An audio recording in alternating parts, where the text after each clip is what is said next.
It's that time again for some Leopards Ate My Face posts. This person simply titled this one, Tokens Get Spent. Let's get into this screenshot. This content creator that calls himself the Gay Republican says, I can't believe it. The other day I posted this picture of Scott Pressler and me. We were absolutely attacked, not from the left, but from the far right. I am heartbroken. I have dedicated a decade of my life to this movement. All Republicans aren't like this, right? Oh, who would have thought? Who would have thought? And then he has the nerve to have the gay Republican. I thought that they didn't like labels and stuff. This seems a little inclusive. This seems a little DEI-ish. This is kind of weird considering they don't like labels. And of course, you got attacked by the right because they are not inclusive people. Duh. And I guess Scott Pressler is the one with the longer hair. So this person, the OP who posted this, says Scott Pressler spent months turning out the MAGA vote and registering people in Pennsylvania. The gay Republican is a true believer who breathlessly reports every conspiracy and lie. Now that the election is over, maggots have gone from singing their praises to eviscerating them online for being gay. All right. Small Wonder says, I continue to be shocked by just how surprised they always are, too. I just want to ask them, really? A group that fervently hates you will keep hating you. You didn't expect that? WTF. Matalandi at the bottom says, so many people seem to think that they have some kind of real relationship with the leader of their party. He knows me because I donated, or he knows me because I tweeted about him. They have no idea how both invisible and how irrelevant they are. Irrelevant they are in that realm. If you're not a top dollar donor showing up at $50,000 a plate dinners, you do not exist. They don't realize that they're nothing more than anonymous numbers with no individual import whatsoever to the candidate or the party. None. No one cares about them in any meaningful way except as insignificant additions to the campaign coffers. Parasocial relationships, one sided emotional connections formed with a media figure where the person feels a sense of intimacy despite the celebrity having no awareness of their existence seem to drive an awful lot of people to do absolutely stupid shit. And that is very true. These people really get some kind of emotional attachment to random people that they have never met. And it is very weird. Hashtag weird AF. Drama Llama Corn posted this and it's titled, So Sorry Adults, No Corn for You. So this was originally posted in the Indiana subreddit and is titled Major Adult Sites Blocked in Indiana. And they made the post. If ethically sourced and used responsibly by adults, I'm in support of freedom to publish erotic imagery on the web. That is one nice way of saying corn. Anyway, I noticed recently that at least two of the very biggest and most well known sites now direct you to an explanation that because Indiana requires age verification before you access their site, the complexities involved have pushed them to decide to simply be unavailable in Indiana. That's it. I support making it difficult for underage web users to consume pornography when they are far too young and impressionable to do so. But this feels weird. Like the responsible adult's internet usage is essentially being censored by the state. Anyone else notice this? Thoughts or opinions?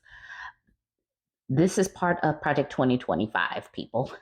They spelled this out, and people who have talked about Project 2025 have highlighted this. I didn't because this doesn't really impact my life, but people have been talking about this. And the next person says, this is what people voted for. This is the kind of freedom and small government they prefer. And then the person at the bottom honed in on that. This is the kind of freedom and small government they prefer to say. Rather, these are the kind of restrictions and repressions they prefer. That's because they voted for a theocracy. They voted for a theocracy, and that is what we are all going to be blessed with getting. I hope everybody has their uniforms for Project 2025, The Handmaid's Tale, which is coming up soon. I hope that you've already started ordering your uniforms and figuring out which position you'll be playing. I will probably be a Martha since I am now middle-aged, so I'll probably just be serving.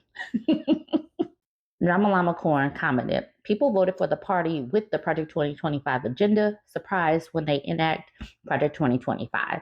Yes, we tried to tell people that this was coming. And I really hope that you are prepared for Project 2025 and The Handmaid's Tale, which is coming soon.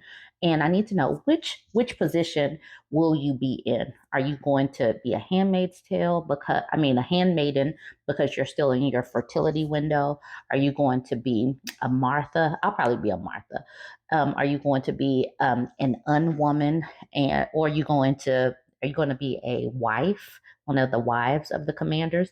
Let me know which position you'll end up playing. Like I said, I'll probably end up being a Martha since I'm now middle-aged.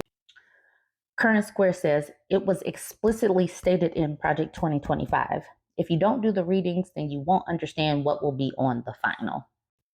Cosmic Dustarian says, I can't wait until the Musk Bro, Rogan Bro set start to realize what their idols convinced them to vote for, taking away their own rights, their corn. It's perfect. The backlash is going to be hysterical, especially as more women pull themselves away from men, and then they're going to lose access to their corn.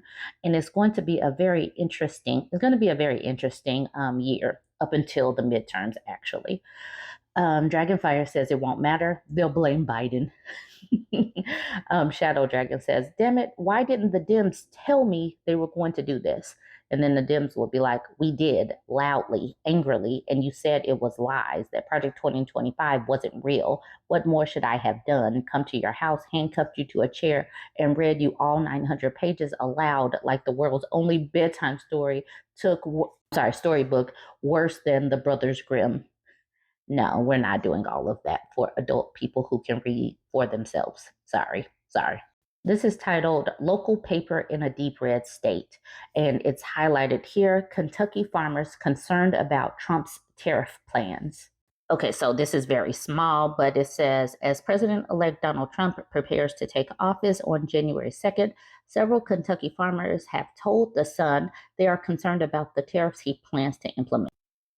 Keith Lowry, president of Lowry Farms, Inc. in Graves County, Kentucky, farms roughly 5,000 acres of soybeans and corn.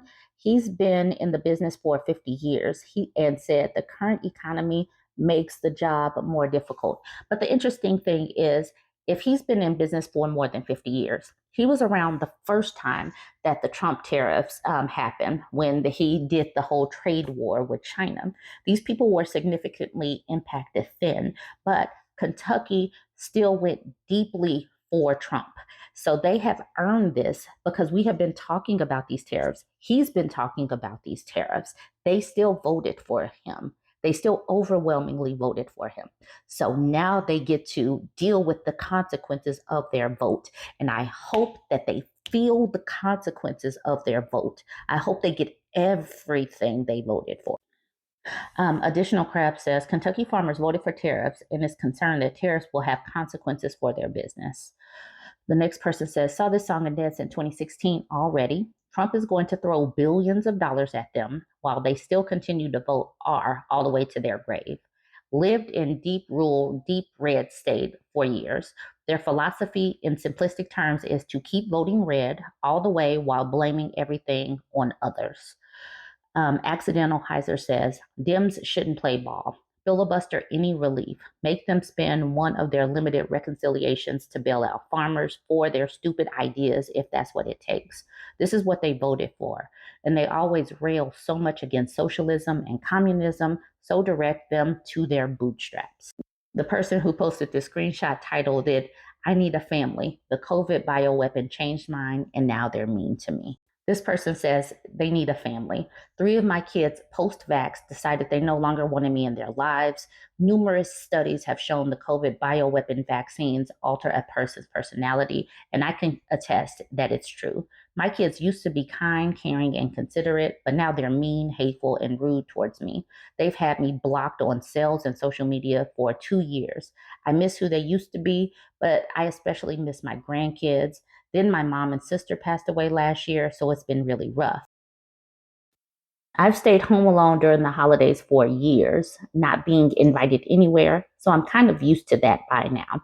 But what I wouldn't give to have my family back or those I could call family because of the love we would share. Anyway, I'm going to pick up a microwave that I comment I didn't have. Ask and ye shall receive. The thing is, I do believe that lots more of these MAGA people, the QAnon people, are going to be feeling like this because liberal people, Dems, people who voted against Trump and what's coming are pulling back, and they're pulling back hard. And those people's absence will be felt. These people will have to connect with other MAGA and other QAnon people for their family now. They have pushed away their family with all of these conspiracy theories, and this is the consequences. They will have to live in the consequences of their actions. Okay, let me know what you think about these posts from the Leopards Ate My Face subreddit. I hope that you enjoyed them. Join the conversations. Let me know what you think. Don't forget to like, comment,